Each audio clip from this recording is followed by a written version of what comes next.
Good afternoon.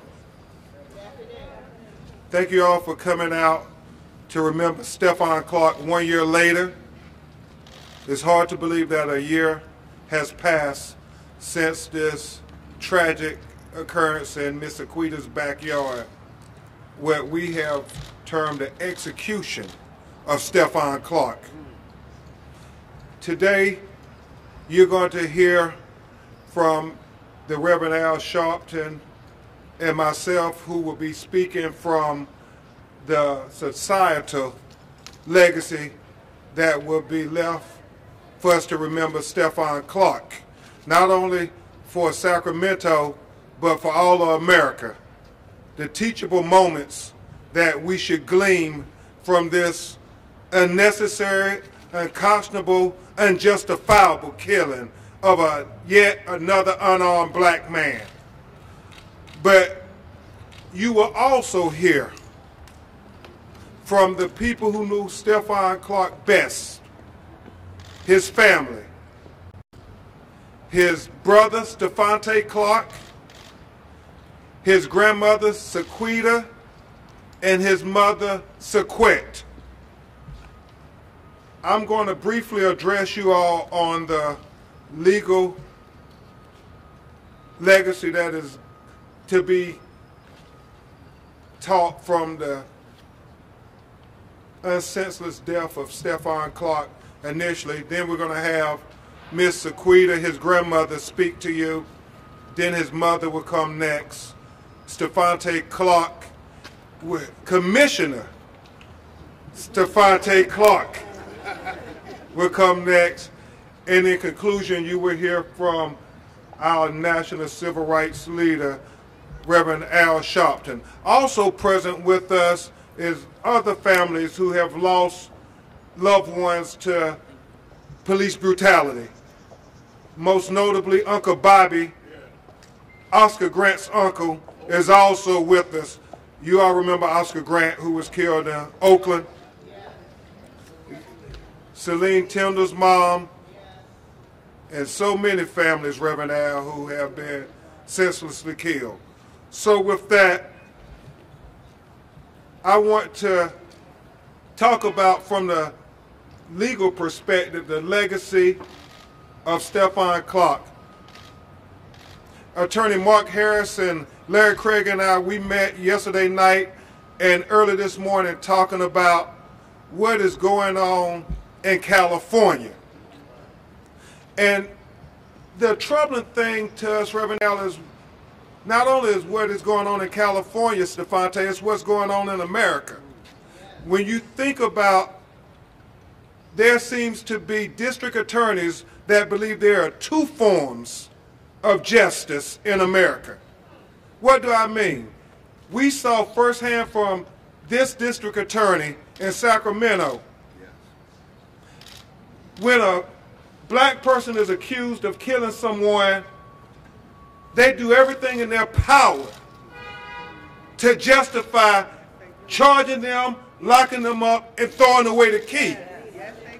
But when a police officer kills somebody unarmed in our community, they seem to do everything in their power to exonerate the police officer for being indicted for killing our people. And when I say our people, I'm talking about unarmed people. We think in America, when you consider the Waffle House killer, young white man, confirmed killer of 4 people, run into the forest, the police following him into the woods, and they all come out alive. You think about in Parkland, Florida, young white man killed 17 people, shot another 17. A confirmed mass murderer. The police follow him for hours. They take him alive. And then, Reverend Al, we remember in Charleston, South Carolina, young white man killed 9 of the most innocent people you will ever find in that church. The police not only follow him and take him alive, but then they take him to Burger King.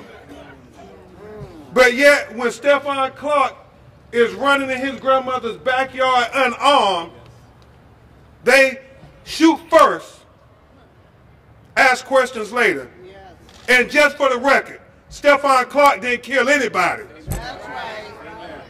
For the record. And so we have to deal with these two forms of justice that district attorneys all out of America, all across America, seem to impose. And our people see it firsthand. We see what happens. It doesn't matter what they say about equal justice and fairness. We see the results firsthand every time. And that's why we stand firmly with Assemblywoman Shirley Weber with Assembly Bill 392.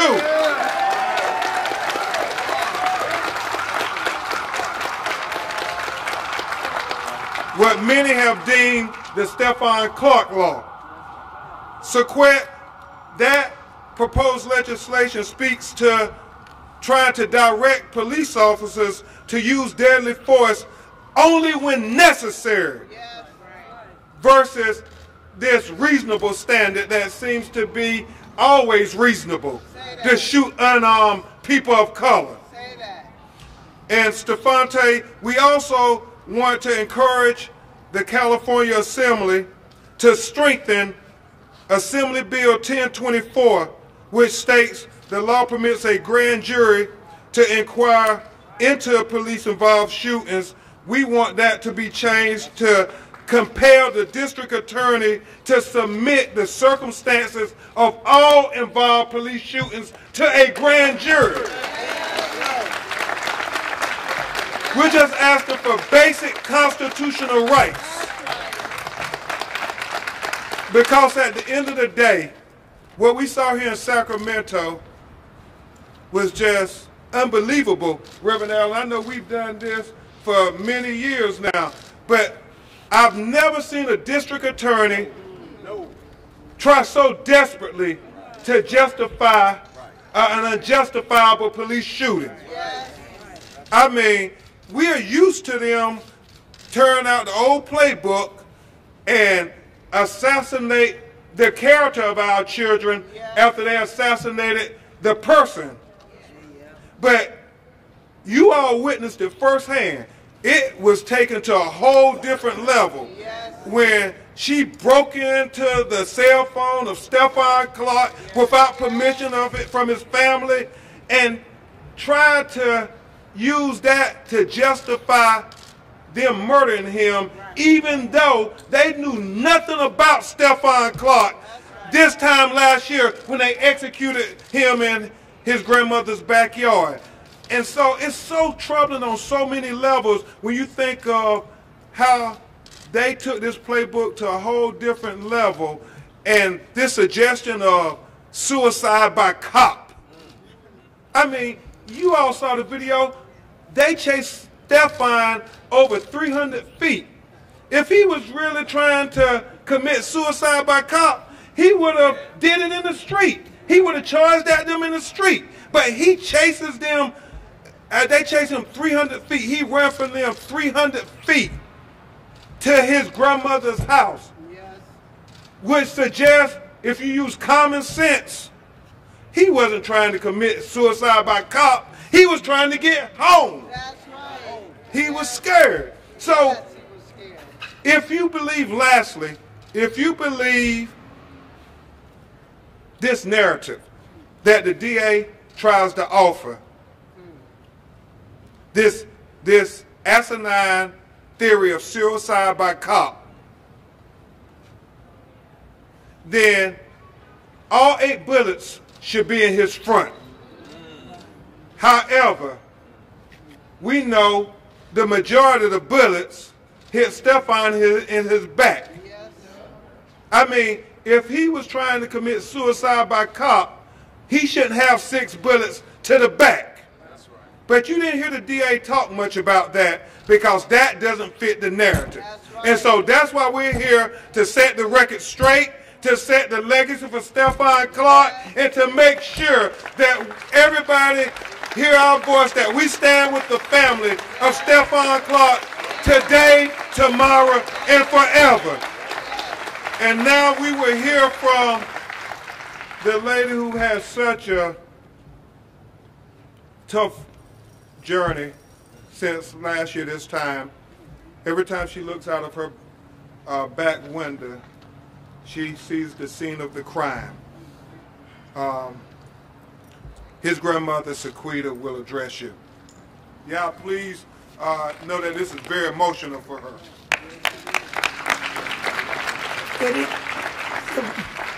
Good morning, everyone. Giving God the praise.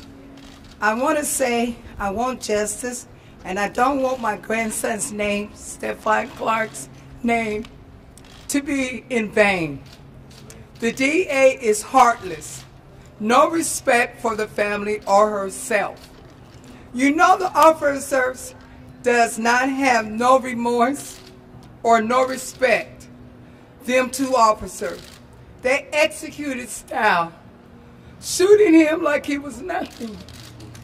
People, please do not judge my grandson, for Sherbert's decision is to be that low to disgrace my Stephon Clark's name.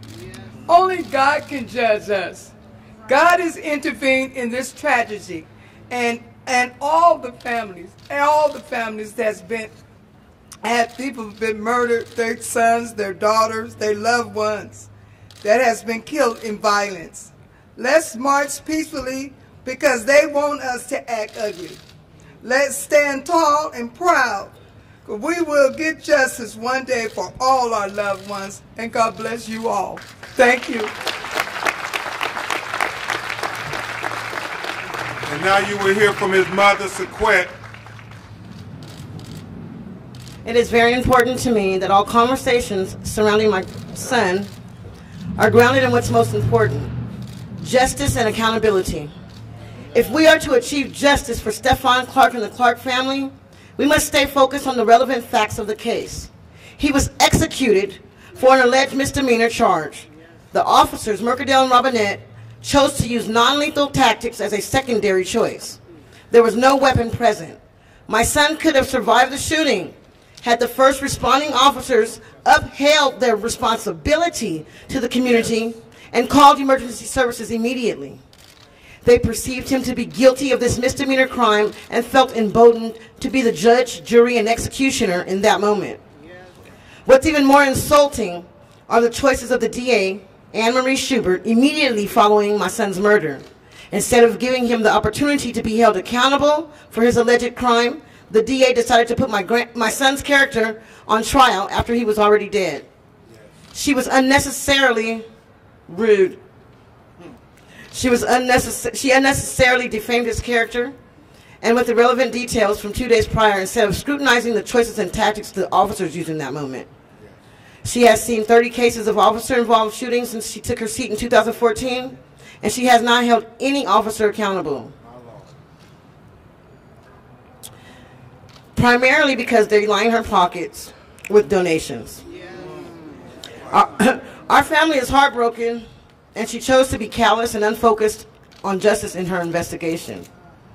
Because of the irresponsible actions of the DA and the DOJ, we have chosen to take justice into our own hands and communities by celebrating our son, father, friend, and family member during the Stephon Clark Legacy Weekend.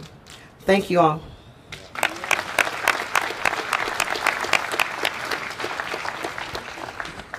And now you will hear from a young man who you've watched his evolution, unfortunately, play out in the media, having to lose his brother, his best friend, somebody who he grew up with, slept in the same bed with, and it was understandably very emotional at times.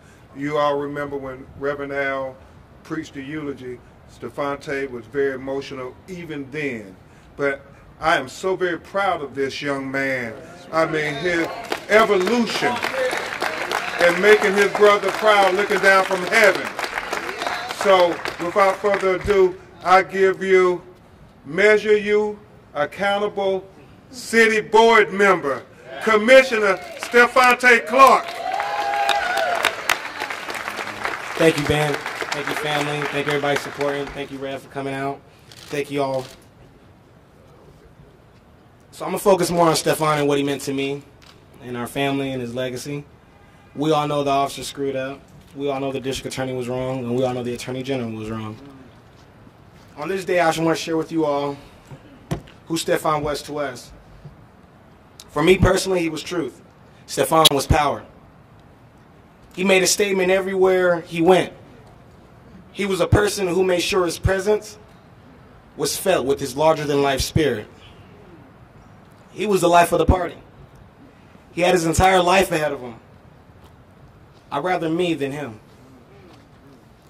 1 year later, our hearts are still broken. Zoe, as family and friends would call him, was a friend that was considered more like a brother because he was so close to his friends. To many, he was somebody special. Somebody they can call at 3 o'clock in the morning, 1 o'clock in the morning, whenever they needed him. Whenever they needed someone to talk to, they would call him, including me. He was a son, he was a nephew, a cousin, an uncle, but most importantly, he was a father. He had 2 sons to raise, 2 boys that would be growing up without a father. Stephon's legacy is not just legislative change and legacy weekends, but his legacy is change on all aspects. Stephon's legacy will provide peacekeepers throughout the community for de-escalation tactics and so forth. The police have failed us. Stephon's legacy will bring awareness to ending senseless gun violence from here in Sacramento across the nation. Stephon's legacy will help bridge the gap between individuals in at-risk communities and law enforcement. Stephon's legacy will create libraries, museums, resource centers, recreational centers for at-risk youth of all races who wish to turn their lives around in a positive way. Yeah, as well as scholarship programs and grants. Stephon Clark will never die. His name will live on for generations and generations and generations and generations and generations, generation. You guys get it. Stephon Clark legacy is not only his children and his family, but all of you. His community, his love, his legislative change, so much more. He was bettering himself. He was growing into adulthood. He is not perfect, and neither are any of you. So, I'm going to wrap that up right there. I ain't going to do no chanting for right now. Or should I? Say his name. Say his name. Stephon Clark. Stephon Clark. Louder. Louder. All right.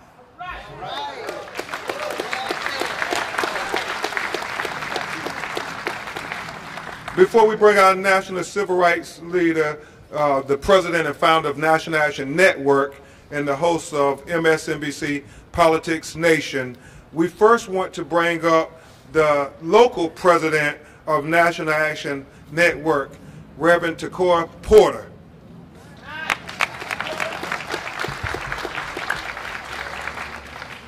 Well, we are glad to have you with us today to support this family.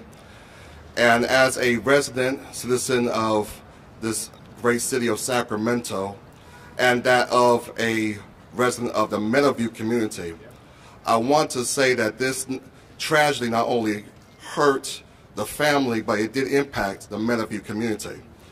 We are not a criminal community. We are not a den of thieves that deserve this type of treatment. And so we stand here today first saying, acknowledging that the Meadowview community has the right to be able to be policed as well as those communities that are in Rockland and El Dorado Hills, in Roseville, all over Sacramento. We have the right for fair policing. Fair policing. Now I want to thank the Clark family for choosing to go high when they have every right to go low. They have every right to tell everybody to burn this city down, but they are standing up for peace. They're seeking justice. They're calling for accountability. We need accountability in Sacramento, and we need accountability for all of our communities of colors all across this nation. For we all are Stephon Clark. I am so proud to be able to work side by side with a legend who has been there for us throughout times, too many times to be spoken of. We all know him. He needs no introduction. He is none other than the president and founder of the National Action Network, the Reverend Al Sharpton. Hear him as he comes. Thank you, Reverend Porter. To the family of Stephon Clark, I had committed at the funeral that we would be with them all the way. This is my 4th trip since the funeral, and I've stayed in touch with the grandmother and the mother throughout the year, and I've stayed in touch with Savanti even before he was a commissioner, because I think that this case is a national disgrace, because what the DA has done is say that police have the right, based on their imagination, to use deadly force. Not that there was anywhere on the tape that there was a gesture that he was getting ready to shoot something, but because they thought, which is your imagination, they thought it was a gun.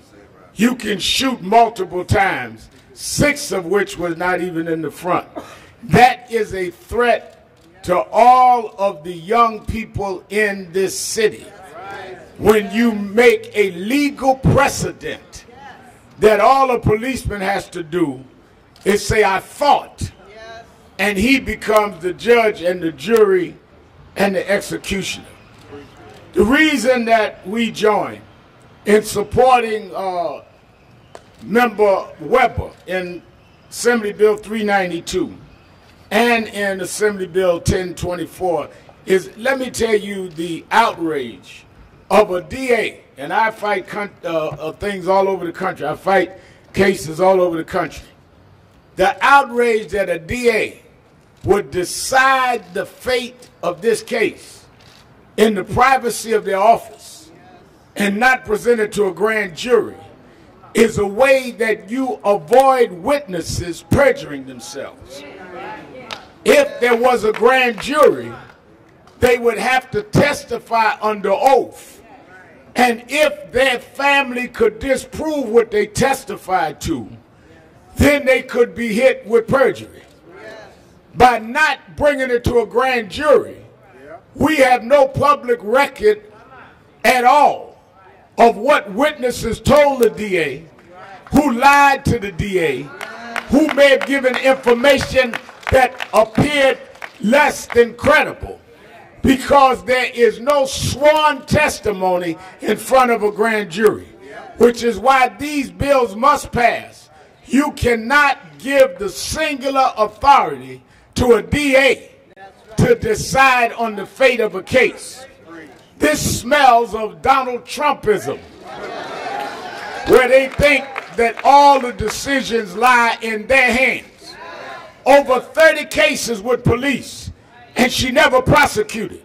Why are you afraid to go to the grand jury? Why are you afraid to make a record?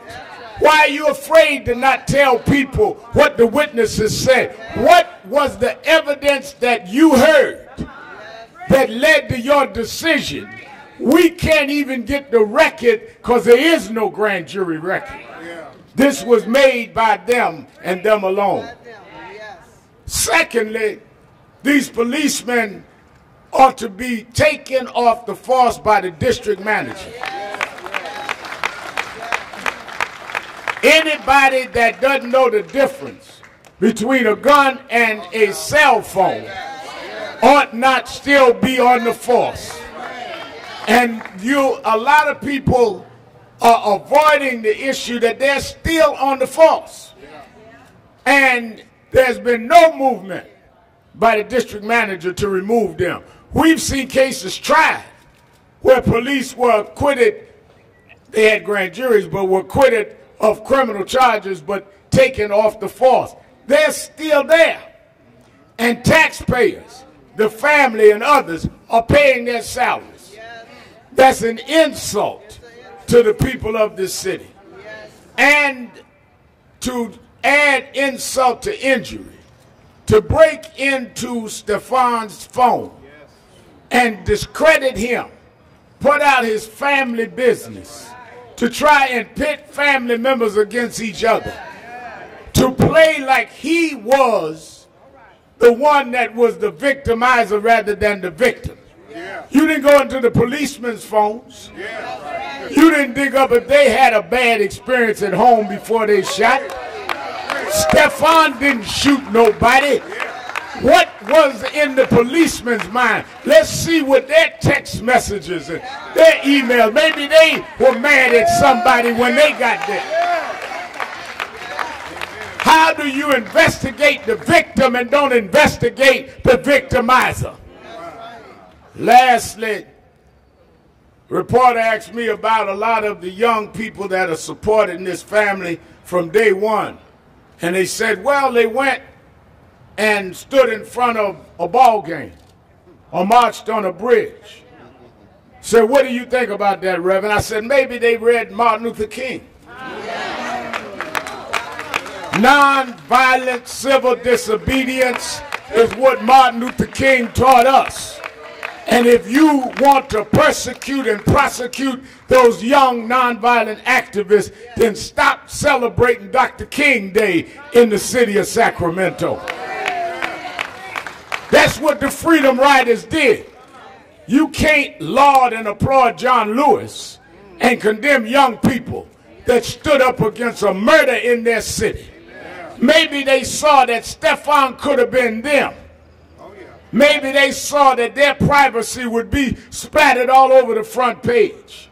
To take this young man and dig him up and take his cell phone and scandalize him and not put any of it in front of a grand jury smacks of the most autocratic behavior that I've seen in my whole lifetime. At least the grand jury members, are they saying that you don't even trust the citizens of Sacramento to hear the evidence? They're saying, well, we're not going to give it to a grand jury because they may ask questions or they may decide different. You don't even trust your constituents. And that's why we're here, and we're going to keep coming. Yes, Stephon is right. The legacy is not going to be buried in some tampered cell phones. The legacy is that young people are going to go to school in Stephon's name. The legacy is they're going to have a recreational center in Stephon's name. The legacy is we're going to pass legislation in Stephon's name. The legacy is that we won't stop fighting for justice in Stephon's name. The legacy is we're going to keep marching in Stephon's name. You might have killed him a year ago, but you can't kill the movement. We're going to stand together, young and old, and we're going to keep fighting. There is no distance too far. We're going to be here with this family.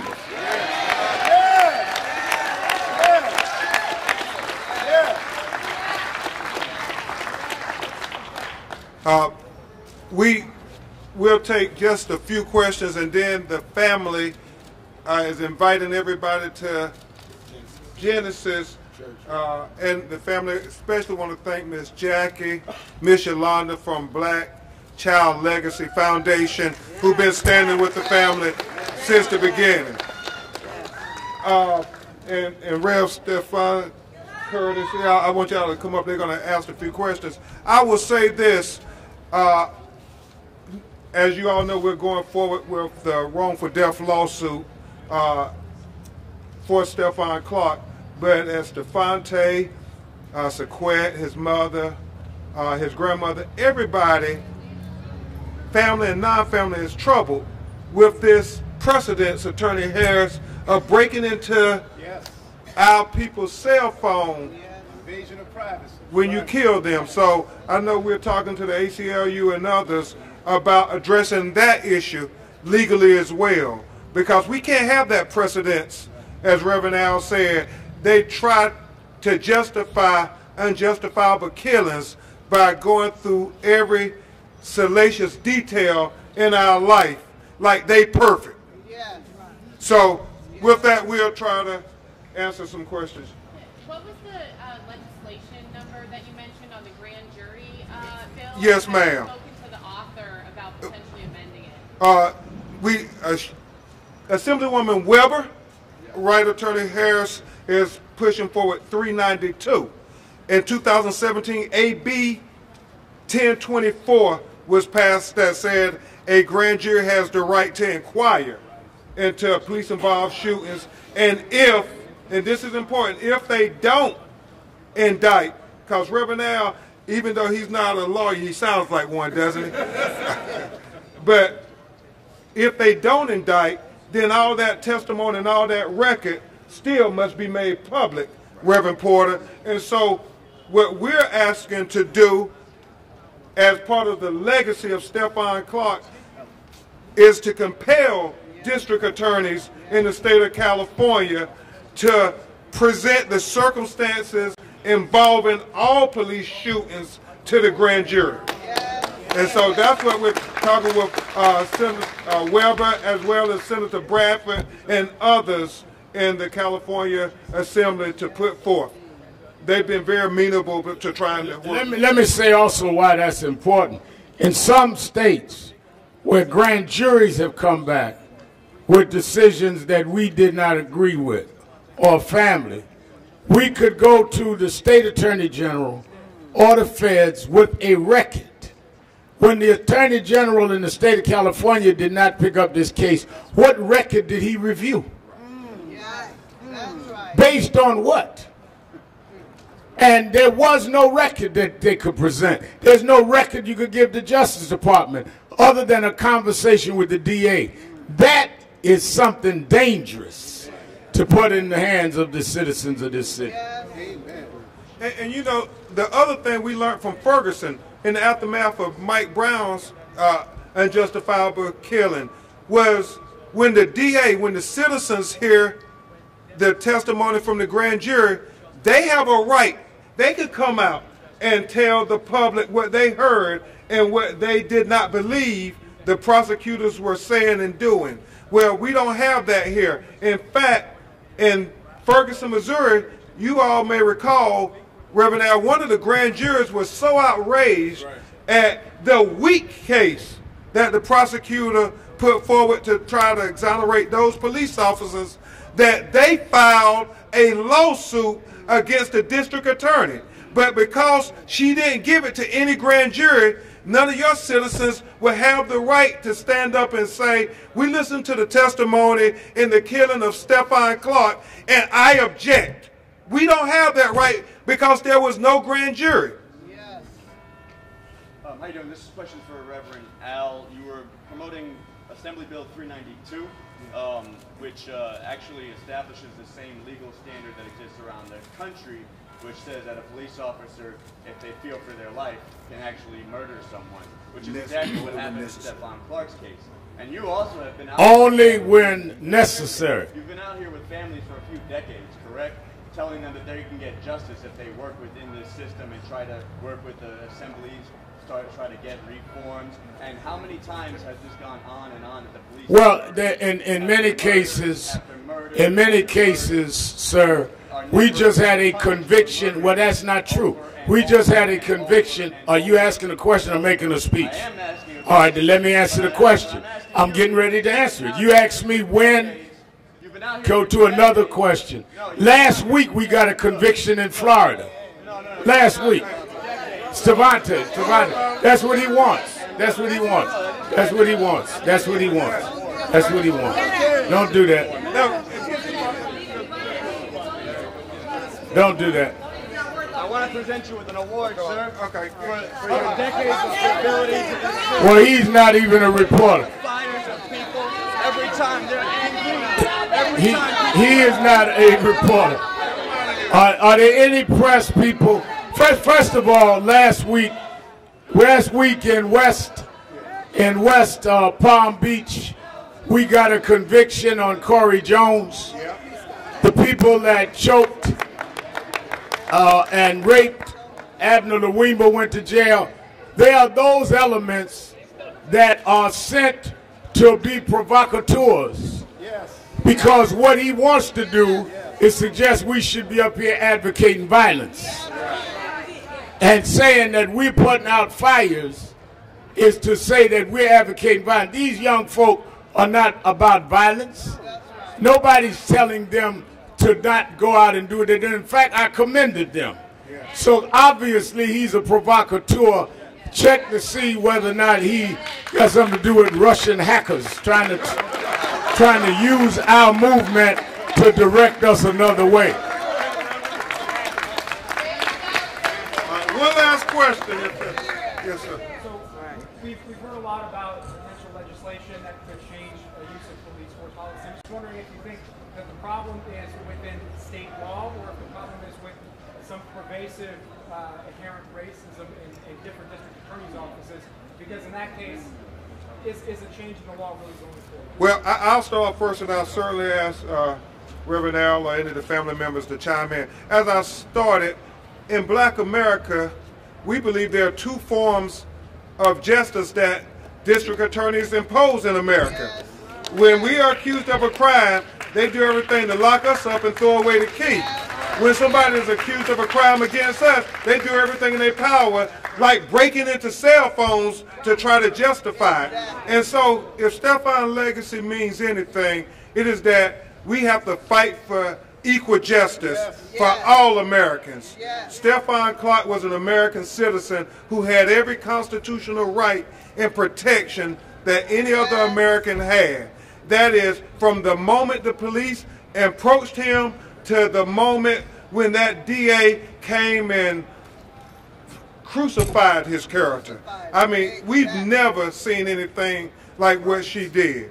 You're talking about character assassination on a whole different level. We saw it with Trayvon, we saw it with Eric Gardner, but here, what she did, it was as offensive as anything I've ever seen in my life. And you all heard the statement she made, so we think it's a local problem, but it's a national problem in America.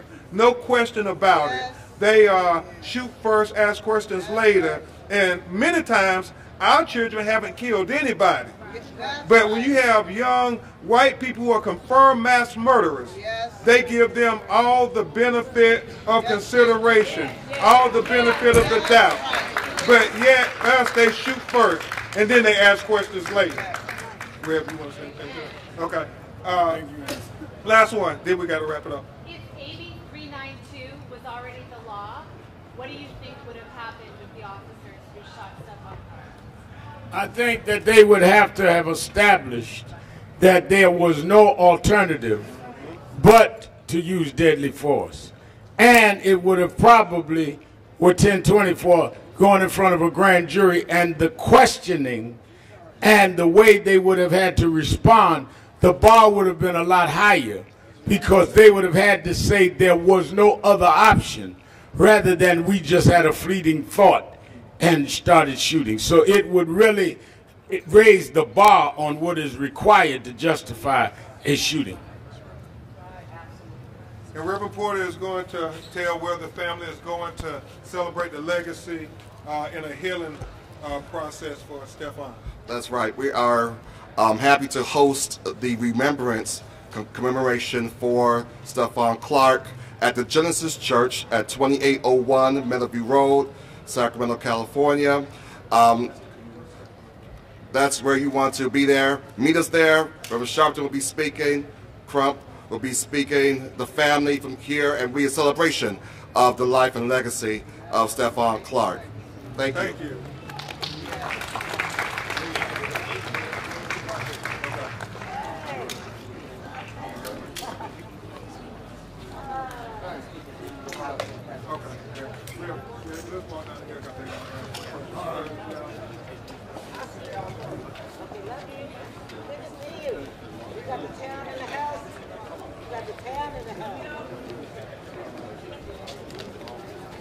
microphone? Yeah.